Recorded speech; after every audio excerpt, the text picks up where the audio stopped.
Hello, I'm Meguizo. I'm from BS Biology second year and I'm from Pub. And I'm one of this SEM's craft heads.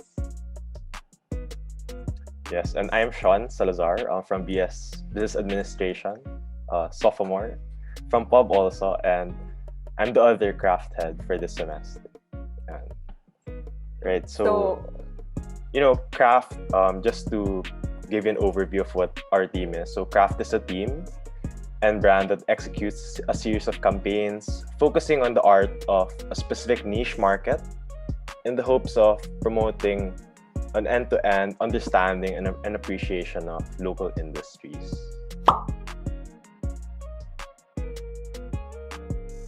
So for this semester, Craft's goals and objectives, they've always remained the same naman. And that is not to promote local businesses. And it was definitely a challenge, trying to get our plans, get our initiatives relevant to the current situation, and at the same time, switching to the online platform. But in the previous sems, kasi, the craft teams would always target a niche market. So, for example, ice cream, liquor, chocolate, etc. And for this semester, given the circumstances that we're facing, we thought it would be more appropriate that we target small businesses struggling with the pandemic and not just limit ourselves to the niche artisanal markets. Being in a purely online SEM, we had to make some adjustments to all our past on-ground activations, most especially our culminating event. So, our sort of struggle coming into the SEM was trying to find ways to keep our initiatives engaging and ensuring that, despite being all online now, they still stand out and catch the audience attention. So, I'm going to be stating 3 of our main initiatives for the SEM. So, first is the Fun Fact Friday. So, for that, you wanted to highlight sort of the struggles that our small businesses have had to face due to the pandemic. And through these feature posts, we hope to share their stories and, somehow appeal to the sentimental side of their past customers. Reminding them of the Katip restos that they love and, sharing with them the origin stories of how these go-to places came to life. So that's for Fun Fact Fridays. For Taste Test Tuesdays naman, this idea came from wanting to produce, sort of taste testing videos, all while adding a little twist to it in order to differentiate it from, a normal, a review video. So that it's easier to create simple review videos in which taste, quality, and other factors are discussed. But, in order to set our initiative apart from, the already existing videos online, we made our video content and outlines entirely different talaga from one another and had them made specifically for each partner. So, for example, for Chubby Chicken, the video includes 2 people reviewing their dishes while doing so in the Chubby Bunny way, the game, the Chubby Bunny game. So, parang we incorporated that rin. So, on the other hand naman, you have Pepper Tree Foods, where 2 people reviewed their dishes while playing a game called Rock, Paper, Scissors, where the loser does a dare during the video. Yeah, so yeah. And then the last one, which is our sort of culminating event for the semester, is the Craft from Home workshop. So that's the online workshop that, that's sort of our alternative not to the culminating event that previous craft campaigns have held. So Craft from Home stems from the idea of supporting these small businesses from the comfort of our own homes. So this was something that we also wanted to incorporate in the culminating online workshop, in which we have arranged various demos of dishes made by our partners so people can try them out without leaving the comfort of their homes. So based on our experience in craft, kasi parang we realized that right now is the perfect opportunity to take advantage of the digital marketing of digital marketing, because I mean social media right now is more popular than ever before. And at this point, every single business you come across, they have at least one social media account. And so social media has become such a big part of all our lives now. It has become more of a necessity than just a want. And as for our partners kasi, like all of them have social media accounts na naman. Except we noticed lang that most of their following didn't consist of college students or young adults. So given that Craft's audience consists mostly of college students and young adults, we saw it as the perfect opportunity to increase their reach and get them on the map, social media, college community wise. And I guess it's important to note rin na we should always remember to use our platform for good. In Craft's case, we knew that the best way we could help these struggling businesses was to use our online platforms to promote them, to get them seen by the college and young adult community, which I would say comprises most of their customers, since most of them are based in Katip. So a lot of their walk-in customers nga are mga college students. Sometimes kasi when you have like a super big reach, for example, like influencers, some influencers who have a really big reach, they sort of get caught up now with the glam of it all. And I guess they forget to use whatever platform they have to parang use their voice to, kahit like it's not like it doesn't have to be about the government or anything. It can be any other social issue. I guess most of them forget to do that since they get caught up na with like free product giveaways, mga ganon.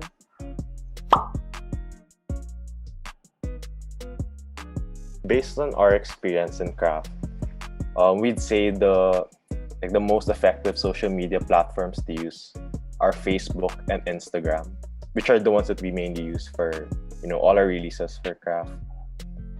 For Facebook, there's that saying that there's strengths in numbers, and that applies to Facebook given that there are around 2.7 billion, I think, monthly active users, which is really a lot. Compared to all the other social media platforms. Aside from that, Facebook is very sticky. In the sense na people spend like 40 minutes per day on average, or even more, like scrolling through their feed and like checking different posts. Another thing, Facebook helps you measure your results. So how like Facebook has their an insight tool. That helps you keep track of the different results of your Facebook marketing, including your ads or your organic posts. So you really get an overview of all the valuable data that you'll be needing to gauge how well your posts are going, page likes, the reach and the engagement in a weekly, monthly, or quarterly basis. And it also breaks down data and all of these parameters, and really helps you identify let's say in our perspective, which taste test video, taste test Tuesday video received the most engagement, or was the most popular among our target market, or which Friday fun facts was the most popular talaga. So yun, I think and then siguro the last thing that I could say na lang is Facebook is really growing in the sense that, especially now that it's COVID and everyone's really stuck at home, a lot more people have been using social media platforms like Facebook talaga. Yeah, and then for Instagram, it's one of the best platforms as well because it's really able to connect the brand to its followers. So it's visual, it's simple, attractive to the younger generations. If your target audience consists of younger people, then of course Instagram is the best way to reach out to them. And I we also personally believe that there's better content display as well, since the photos that you post are of higher quality. And it also encourages customer participation, especially through the story feature, which is, I think, one of the trademarks of Instagram. And lastly, it's really easy to get your business involved by using yung mga hashtags, which we also made use of in a lot of our craft releases on IG.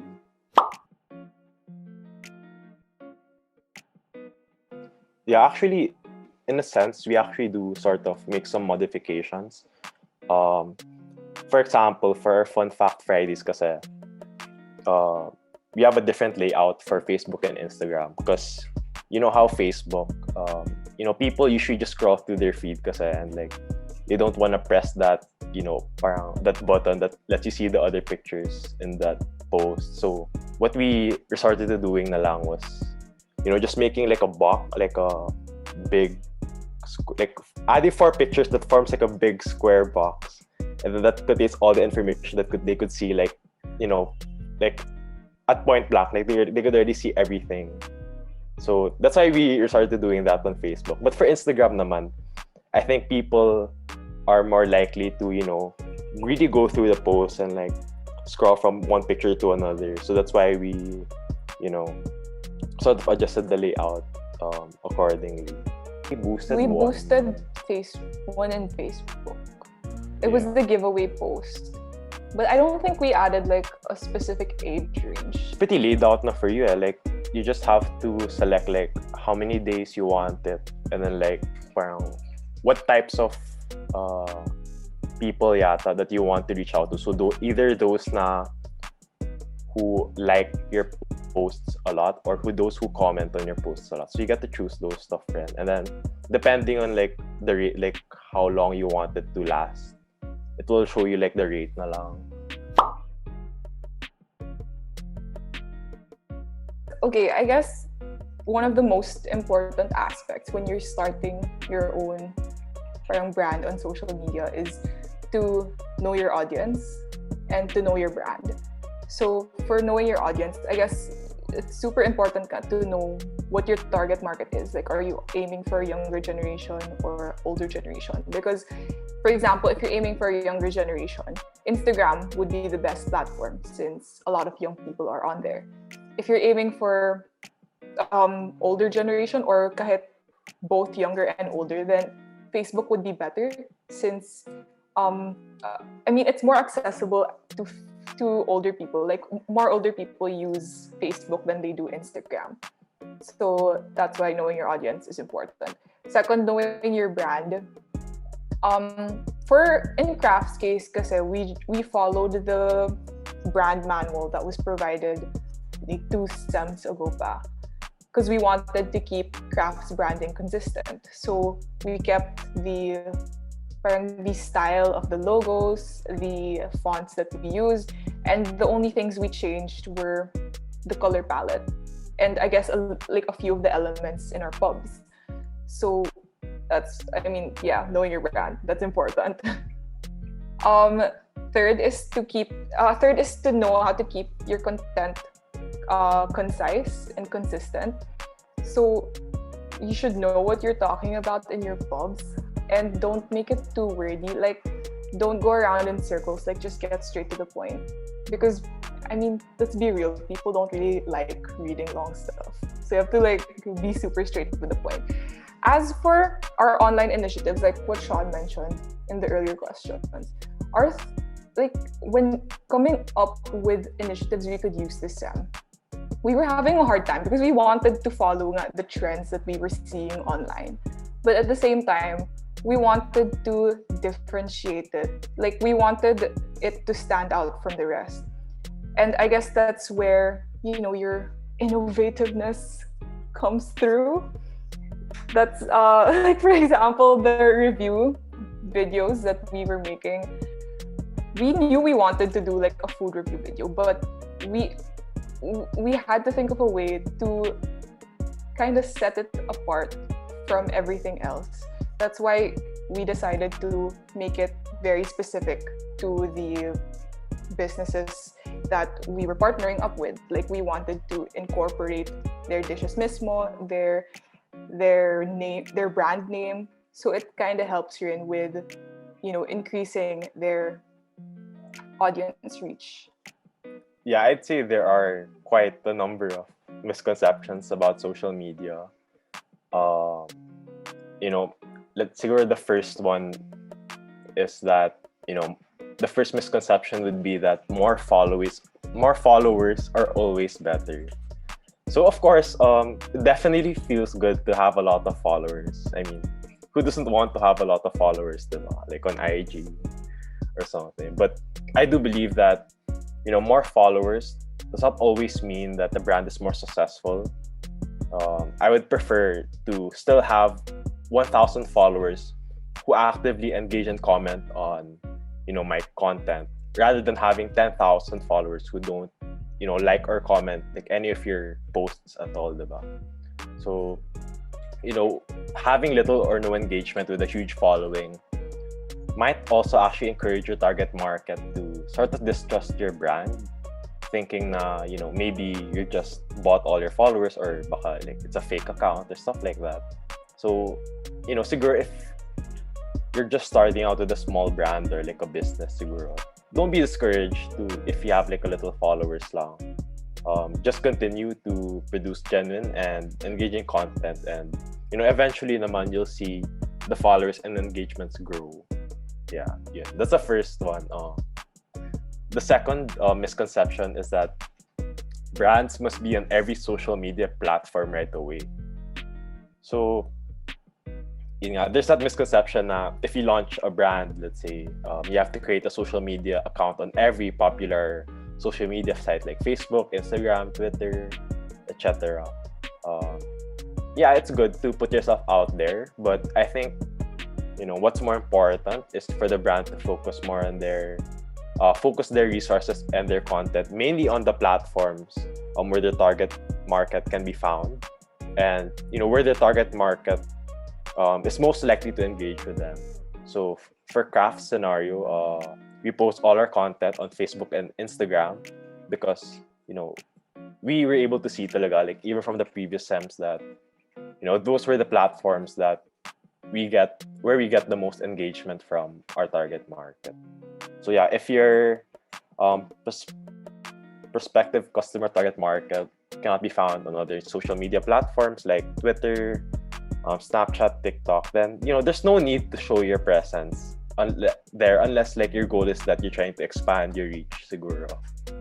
So before starting your brand, I'd say just determine your target market first and identify na lang on which platforms they are more active in. Yeah.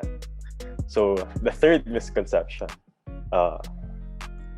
is that social media is just for younger people. This is kind of funny because I think this misconception is sort of associated with the word boomer, which refers to the older generation, diba? Those who are out of touch, close-minded, and like sort of resistant to a lot of things, like technological changes.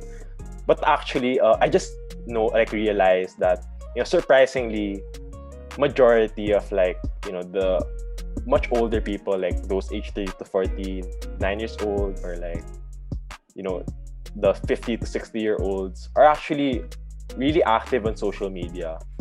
And just imagine how much that number would grow, given that many Filipinos nowadays are confined by the four corners of their home. So if your target market, if let's say you're starting a brand and you're trying to reach out to the much older generations, I wouldn't say that that you shouldn't stop yourself from engaging these social media platforms. Don't use this misconception basically as an excuse to not showcase your brand's presence on Facebook, Instagram, Twitter, and the like. Yeah. And then the last misconception that we thought of was that negative comments are bad for business. So many brands are often hesitant not to use social media because of all the hate, all the negative comments from those toxic people online. But although that there are really those kind of people talaga, and you really receive those kind of negative comments, I think I like to believe that it's also important to note that you can't always please everyone. So, that hashtag haters gonna hate, man. Like, it's really true in the sense na, there's always some sort of dissatisfaction. It's really inevitable, and, online and offline, actually. So instead of feeling like discouraged, to use social media to your advantage, I suggest that you just use your, this feedback, be it positive or negative, to your advantage. So, just encourage them to like keep on saying all these stuff, and just use that actually as a stepping stone to your success. Because as long as you know how to deal with negative comments and feedback, I believe that it's a good thing for your brand or your business.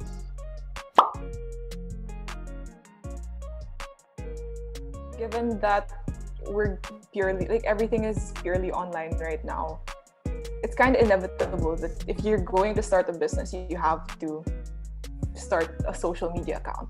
And the best way you can prepare for this is learning how to use certain softwares, like for example, Photoshop or head OBS. So for webinars, it would be a super useful tool if you learn how to use these. So then you can, parang you'd know how you want your pubs to look like. You'd know how you want your brand to look like. So it would be a good advantage to learn, Photoshop and other apps like that. Yeah, I think just to add on to what Nad said, I'd say also like,